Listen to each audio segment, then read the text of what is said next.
By the end of this video, I want you to understand something about me and about many other self-development YouTubers in this space. But first, as always, subscribe, stick around to the end, and check out the description for my coaching. Now, many YouTubers, when they talk to the camera, they actually seem quite insulting and have a kind of tough love demeanor about them when they're talking to you, telling you to do going to the gym, starting to work out, having a better relationship with the people around you, starting to earn money online so that you can be financially free, and the content ends up overwhelming you and in some ways actually ends up being quite bad for your mental health, as you understand that your life is quite bad and there are so many things that you actually could improve on. But the fact is we are on your side. Me and all the other YouTubers in this space are on your side. We simply want to help you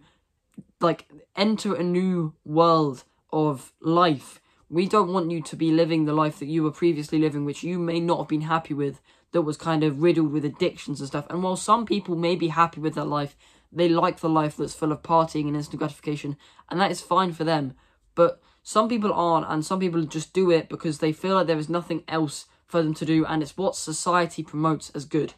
And this is where I come on to the next section, which is,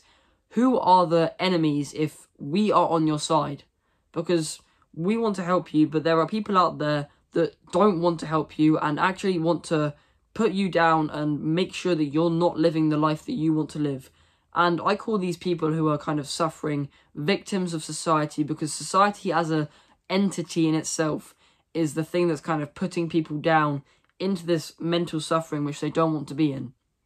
Because society, the media, and so many people in general are kind of influenced to think things that are bad for them and are normal are actually good for them, which is completely wrong. For instance, so many people say that, oh yeah, porn is good in moderation, which is, one, a stupid thing to say because many people don't have the self-discipline to moderate it to once a week or whatever, but two, it's just not a good thing to do, and it shows that you don't have anything better to do, which means that you probably need to be focusing on your purpose and stuff like that. And it just screws with your brain and your mind and all your hormones and the things that you see, your visuals, the thoughts in your head, it all gets screwed up because you're seeing things that you realistically shouldn't do because it's so hyperactive and overstimulating, and it's so addictive from the dopamine. And I know so many people struggle with this kind of stuff because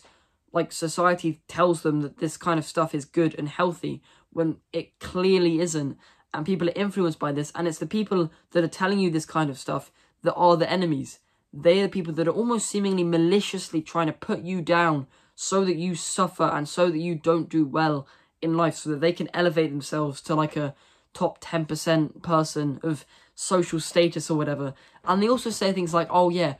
things like weed are good for creativity, and it's complete cope to the fact that people are addicted to this stuff, and people think that it's actually good for them when it's a thing that's going to screw up your hormones just like any other drug. And they also say things like, oh, 1 hour video games per day is good for you because it relaxes you. Where one, it doesn't relax you whatsoever. It's a hypersensitive thing. Not hypersensitive, it's an overstimulating thing. And it just, your brain and the thoughts in your head just start going wild because you've got all these different characters and colours on the screen. And if you're playing that kind of stuff before you go to bed, then it actually detriments your sleep, and you might as well use that 1 hour to go to sleep. Because the other point is that 1 hour video games often doesn't take 1 hour. It often stems into one more game. I'm going to call up the boys, see if they want to play, and you end up taking up half the night with this overstimulating stuff while you're not even sleeping and refreshing yourself after what should have been a hard day's work. And the people that say this to you are incredibly malicious, and society makes you think that this stuff is good for you, when I know for some people they can live with this and they're fine with this, but obviously they're telling you to do the stuff that's making you sad. Because if you play 1 hour video games a day that stems into more, and you watch porn and stuff, and you're currently depressed and the life that you're living is not the life that you want to live, and you continue to do those things because society says they're good for you, then clearly there's something wrong, and clearly what society is telling you is having a negative impact on your life, and you need to start to think for yourself, start to read books, watch content, gain a new lease of life, and understand that you were lied to for your entire life through school, through news, and through social media and television, that you have been lied to, because society is telling you that things that are, for most people, bad for them and have a negative impact on their life are actually good for them. And so I hope you now understand that people like me, people like other self-development YouTubers are on your side, and even though they have the kind of tough love demeanor where they're telling you that you need to get your life together, we're realistically doing this to help you because society has wronged you so much, and you should use the fact that you've been wronged by people around you, by society, by school, by the media, to your advantage, and use it to fuel your journey to the top if you wish. So, as always, if you need any other help on anything kind of self-improvement related, I do coaching, and you can do that by checking my Discord in the description. And subscribe, because I love this community of tribal people who are willing to improve themselves. So, good luck.